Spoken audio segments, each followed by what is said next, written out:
here is John Fetterman offering to wear a suit next week if House Republicans agree to prevent a government shutdown. Fetterman on the GOP. If you don't shut down the government, I will wear a suit next week, he says. I mean, you know, it's just people are memeing. People are having fun with it. People are memeing around.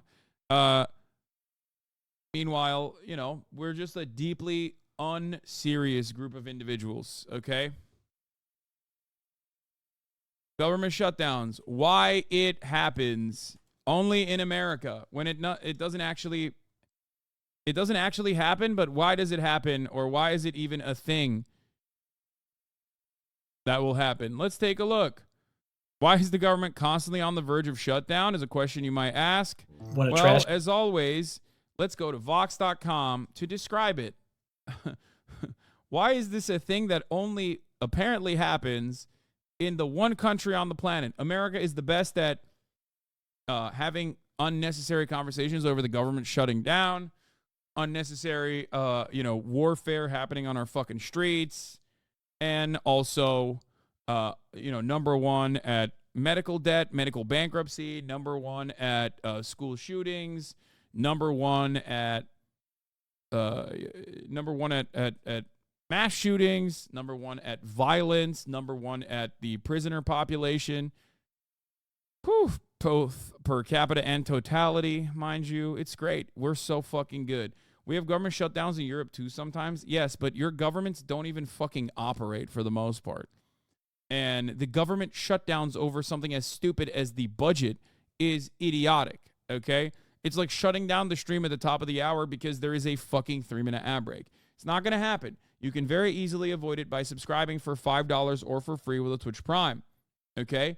It's that simple. It's that easy. All you need to do is subscribe for $5 or for free with a Twitch Prime by connecting your Amazon Prime account to your Twitch account or by getting gifted a sub if you are lucky. Okay? Here's the 3-minute ad break now. No reason to shut down the stream unless Twitch actually fucks up, because it has been fucking up this morning. So maybe it will shut down the stream. Who knows? But here, I digress. Why is the U.S. government always shutting down? Let's take a look. It kind of gets full when there's a government shutdown. People don't stop throwing stuff on top of it. But I did manage to pick up a couple truckloads of trash before I was told don't do it anymore. People were not even able to volunteer during the government shutdown. The U.S. is the only country in the world where the government can actually shut down. And the threat looms nearly every year. 7 days till shutdown? 4 days. T-minus 6 days. 5 days. Government shutdown at midnight tonight. I just feel that gut, in my chest, not again. So why does the U.S. even shut down? And what happens when it does? You travel 3,500 miles to America and find the place shut down. Every government in the world has to do the same thing. Decide how to spend the country's money. In the US, they do that by passing spending bills called appropriations bills that give these federal agencies their budgets. It happens every year or every fiscal year. Japan is April 1st, in Kenya, it's July 1st, in the US, it's October 1st. And if the government misses that deadline, the budget wasn't passed. We have no money. And then, you have to come to work anyway, just not getting paid. We did get back pay. Still, you have to wait for that. The saddest thing I ever seen was all these hardworking people in a line for their food bank. It's the conversation at the dinner table every single night. Well, Dad, do you know when you're going to get paid again? No, I don't. It's the way the U.S. government was set up, kind of. The answer to why we have government shutdowns actually starts in the Constitution. No money shall be drawn from the Treasury, but in consequence of appropriations made by law. And so what that really means is that before any federal money can be spent, there has to be an actual appropriations law allowing it. But that can be interpreted in different ways, and it has changed over time. Back in the 1800s, there were no shutdowns, but there were other problems. Agencies would routinely blow through their budgets, then keep spending, and would come back to Congress and ask for more. So Congress passed the Anti-Deficiency Act. It tells federal officials that they really, really can't spend money without an appropriation. But that didn't stop the government from missing their deadline. and creating long gaps in funding. As recently as the 1970s, there were plenty of these funding gaps. And yet, the agencies sort of pretty much just kept going. It couldn't possibly be that Congress wanted them to shut down if there was no budget bill passed on time, right? But listen, Canadian chatters, specifically Mars Bars Marissa, please stop posting about the anti-trans protests in Canada. Please, I beg of you, I am going to cover it, okay? I'm going to cover your fake country, okay? I covered it yesterday extensively because your fake country got into heated debates with another country, India, okay? A real one, a real country.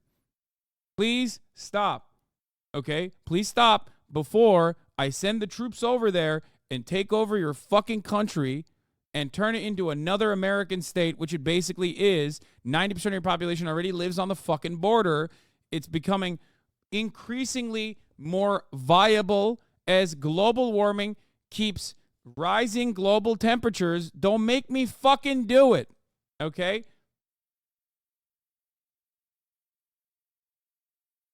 I covered Canada extensively, only talks about India.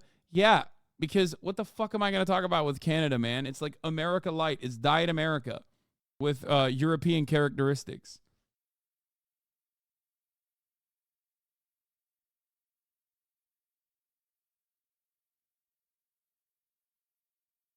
I will come up there. I will take it over, and I will privatize your fucking healthcare. Do you understand? what happened was, in the early 1980s, the Attorney General issued two opinions that One America, two systems, baby. tightened up this interpretation. The opinions basically said, no, seriously, unless Congress has passed an appropriations bill, agencies can't spend any money, including to employ the services of their employees. Even though there technically is money, we have no access to it. And since then, the U.S. has shut down many times. 1996 was the first big one for 3 weeks, and 2019 was the longest in history so far. I actually got to work and they was like, we're on furlough, they shut the building down. I was like, oh, the doors, they're not opening right now? They were like, no, it's shut down completely. I was like, what is a furlough? What's going on? I couldn't work. I couldn't go in. We weren't even allowed to check email. I ended up, picking up side jobs, right? Trying to make ends meet. These are all the agencies of the federal government. Here are the ones that actually shut down in 1996 and in 2019. Shutdowns don't have to be of the whole government. So it might just be that one set of agencies didn't get funded. Congress couldn't reach agreement with each other and with the president on whether that set of agencies would get funded, but the rest of the government was funded perfectly well. In 2019, around 800,000 federal employees didn't get a paycheck for 35 days. But more than half of them still had to go into work, because there are some jobs that the Attorney General said are exempt from stopping completely, what we call essential employees.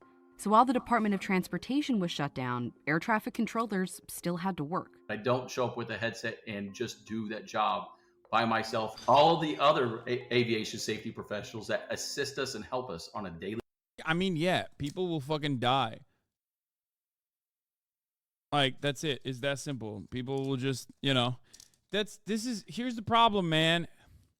Everybody in America loves thinking that the fucking government is just shit and it sucks and it's expensive and it's massive and it's unnecessary. But it's like, without it, you're dead, okay? Without it, you're literally dead. There are so many parts of the government and so many parts that are contracted by the government that we have basically turned invisible through our hyper-individualist mentality. That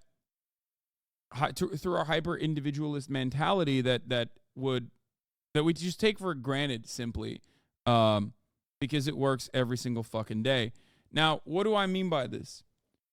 A great example of this is the railroad, the freight trains, right? Like not the public transit railroads, which are also very important, but railroads in general that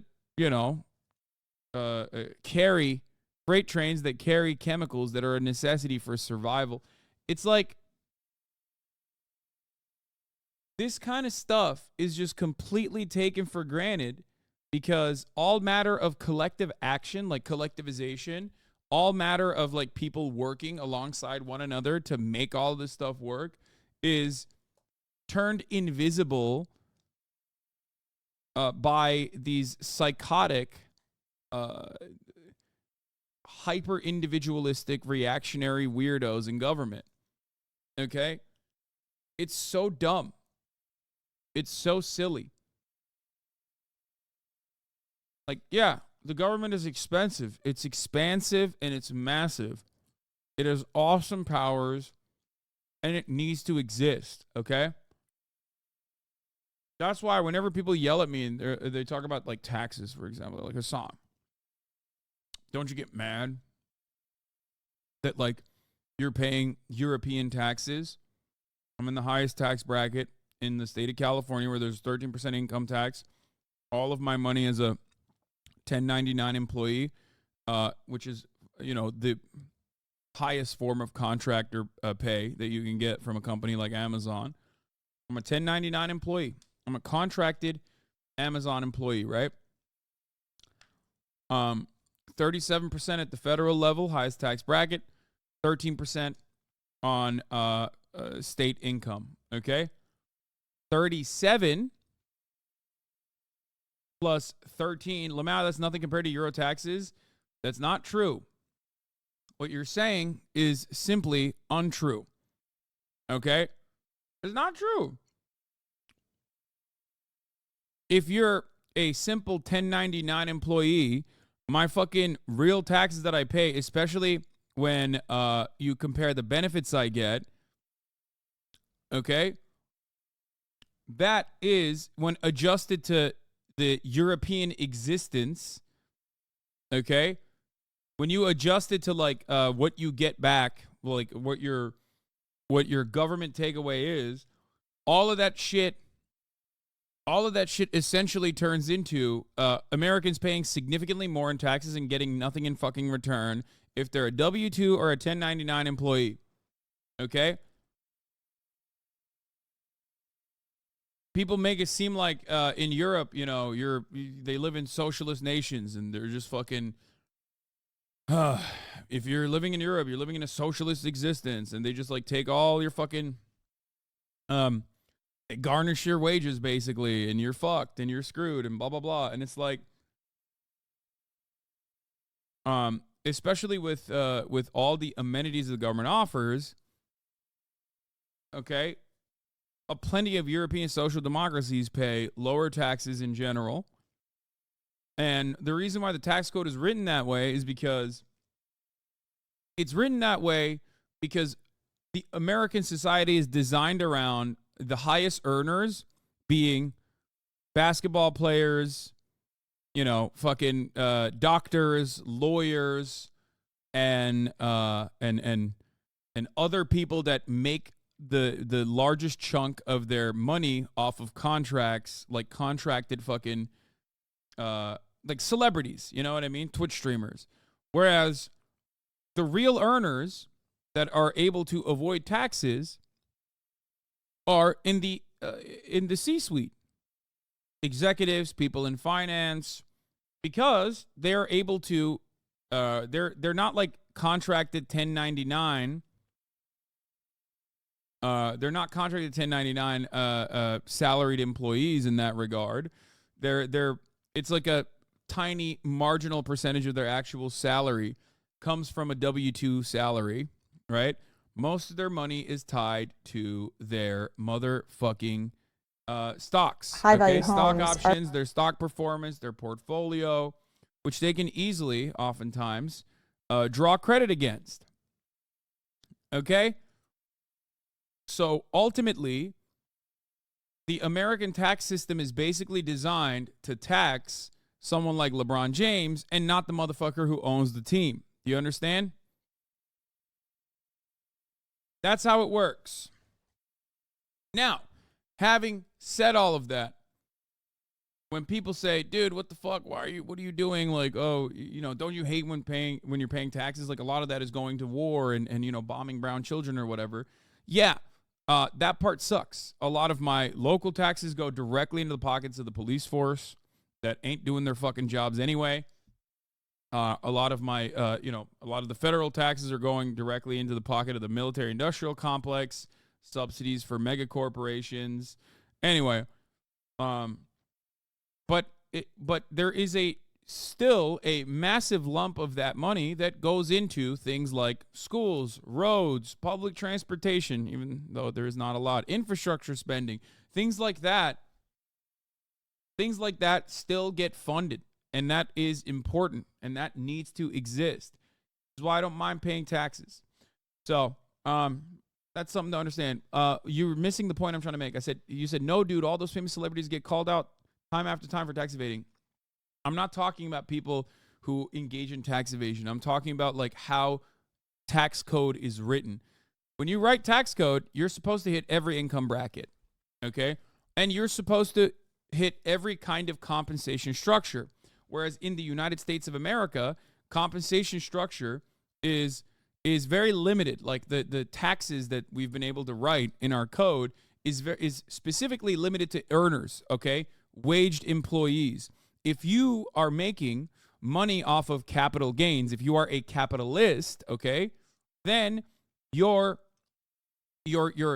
taxable income and the percentage of the wealth that you have accumulated over the end of a year in an annual period is significantly smaller. That's why when you look at someone like yourself, a person that works a job, the real income that you earn or the actual tax burden off of like how much your net worth has moved is around 30-40%, whereas for the wealthiest 1% who make their money not by being a fucking 1099 employee or a W-2 wagee, the real people that make their income, that generate their wealth year over year, that keep expanding on their wealth, those guys pay like literally 1% of their entire earnings over the year.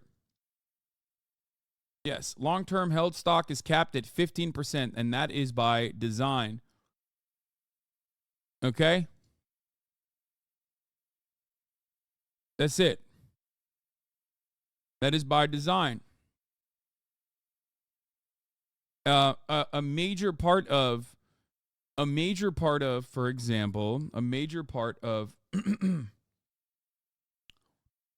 the issue with CEO compensation is that CEO compensation being pegged to stock performance and CEO compensation being largely made through stock performance and stock options was the reason why CEO compensation skyrocketed from like 15-1 in comparison to the average salary to 400-1 in 2023. That is directly a consequence of the CEO compensation structure changing to what I just mentioned to you. Okay? CEOs don't fucking make money off of like direct salaries. They make money off of their stock options. They make money off of like the company's stock going bananas mode. Okay? That's how this works.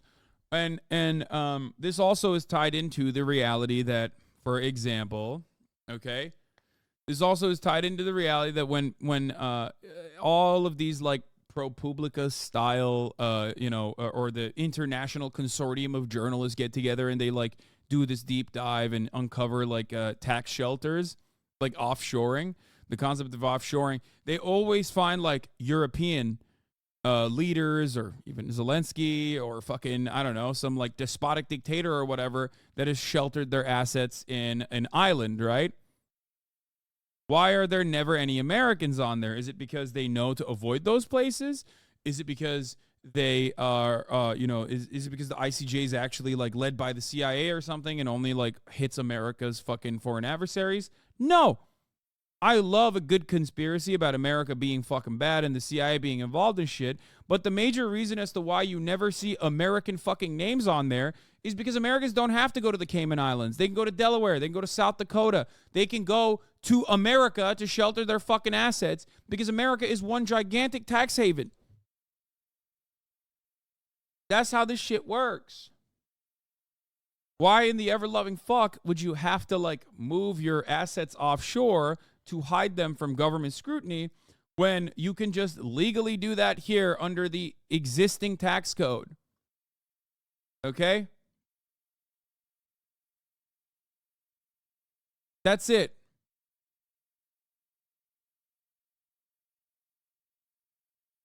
How the fuck do we get here? Oh, I was talking about how important it is that the government still operates regardless. And although we do pay a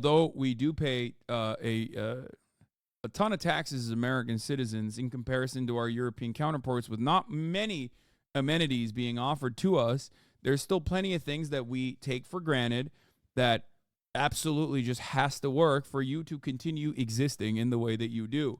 None of this shit is on autopilot. There are humans behind the dials, okay? Daily basis are now taken away. Homeland Security shut down, but TSA workers still had to show up without pay. We're one of the lowest paid agencies. Not receiving a check every 2 weeks was hard. People were on the floor with smiling, greeting everyone. Behind closed doors in the break room, you had people breaking down. National parks lost millions in entry fees. Wildfire mitigation projects were delayed. Immigration court hearings backlogged. And there were thousands of contractors that worked with all of these agencies who were also affected. If you were just working on a contract with a company, you did not get back pay at all. My son had chronic asthma, couldn't afford his medicine. I felt like I was disappointing them, and it wasn't even my fault. And a shutdown isn't just centralized in Washington, D.C.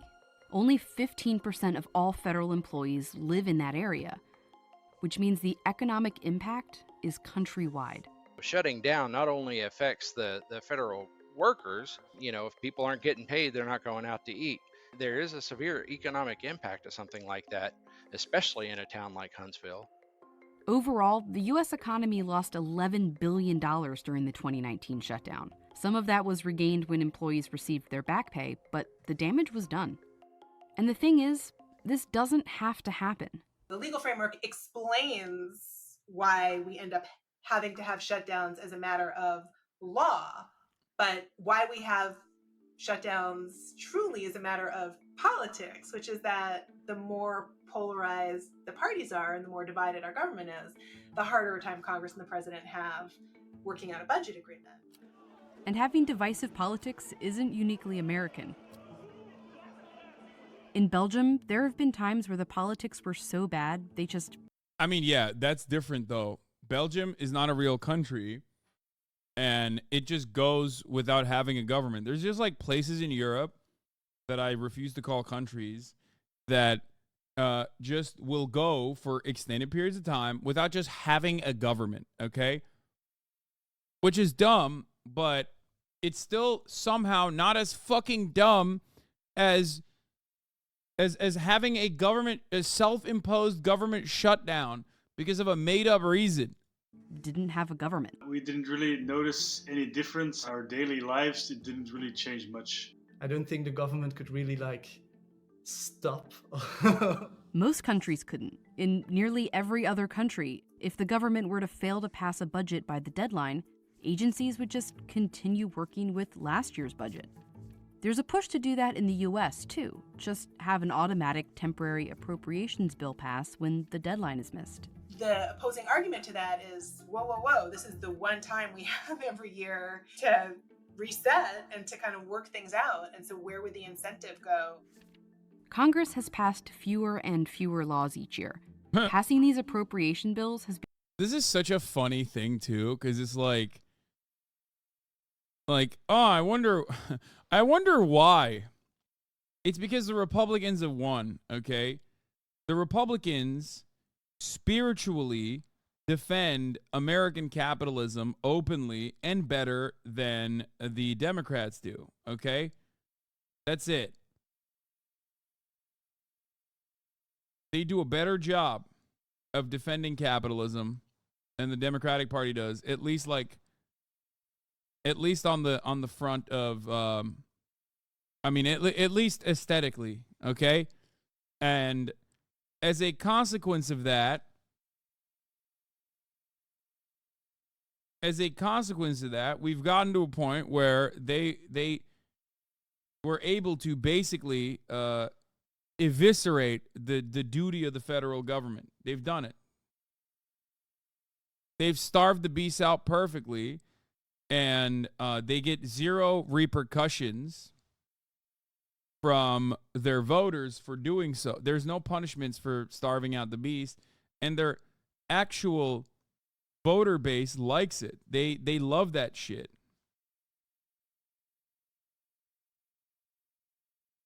They personally love that shit. But what are you supposed to do? Become the one time they're kind of forced to agree on something. And as the political ideology of Congress grows further apart each year, the likelihood of them agreeing on time kind of goes down. So every fall, Washington's version of Groundhog Day, another government shutdown looms. We are caught as pawns. Pawns in an ultimate game as a federal employee in a conversation that has nothing to do with us. We're not like going to work, like increasing the profit of a CEO. Like we're doing public services and now I'm not getting a paycheck. It's crazy.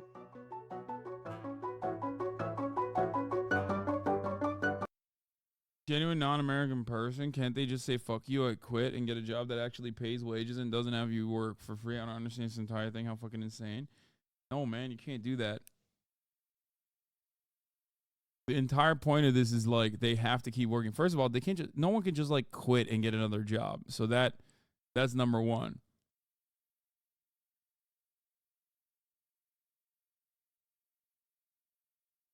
Can government workers not unionize? A lot of the public sector is unionized, as a matter of fact. I mean, it's like one of the, in comparison to the private sector, the public sector has more unions than the private sector. It's just that there are certain jobs that you just can't fucking quit. You know what I mean? Or you just can't stop working, even if you don't get paid, because everyone would die.